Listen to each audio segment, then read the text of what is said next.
مولانا رومی کے قوالے درویشوں کے علاوہ دنیا کے باقی لوگ بچوں کی مانند ہیں جو کہ دنیا کے کھیل میں مگن ہیں۔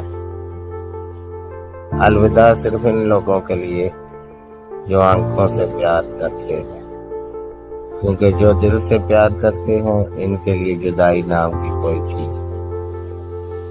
خاموش رہو، صرف خدا ہی تمہارے دل کا بوجھل کر سکتا ہے۔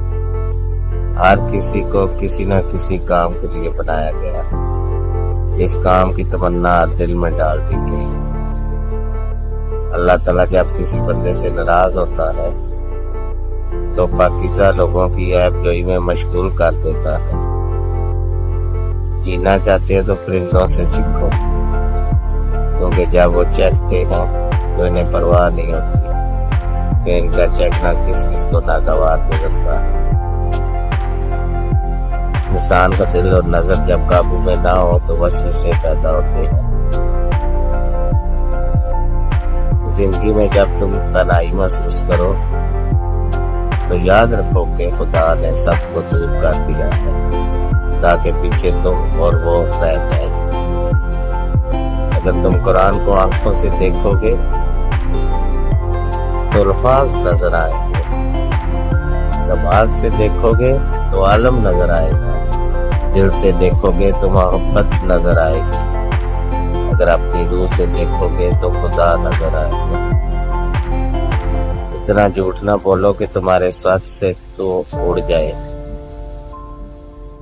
اپنا حق چھوڑنا بھی صدقہ ہے، خالی غصہ ذبح کر دیا کرو، یہ بھی صدقہ ہے۔ جو شخص خوشگوار زندگی پسند کرتا ہے اور تلخ موت مرتا ہے، نیک لوگوں کی صحبت اختیار کرو، کیونکہ صحبت میں اثر ہوتا ہے۔ علم یہ ہے کہ آپ کو معلوم ہو کہ کیا کرنا ہے، اور حکمت یہ ہے کہ آپ کو معلوم ہو کب کہنا ہے۔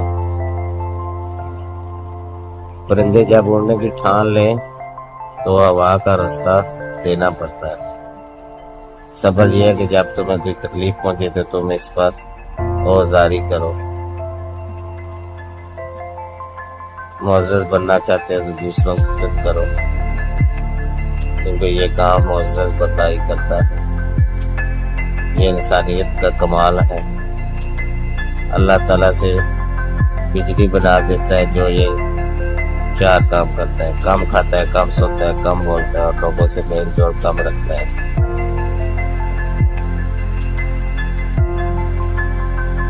یاد رکھو، امن کا دروازہ تمہاری اپنی ذات میں کھلتا ہے۔ دنیا میں دو لوگوں سے دور رہنا، ایک مصروف، دوسرا مغرور۔ جب مصروف اپنی مرضی سے بات کرتا ہے اور مغروب اپنے مطلب سے یاد کرتا ہے۔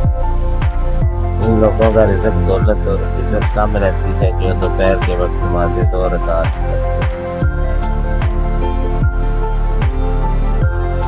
بعض تکلیفوں میں انسان کی اچھائی چھپی ہوتی ہے۔ صبر ایک ایسی سواری ہے جو اپنی سوار کو دیکھنے میں نہ کسی کو نہ کسی کو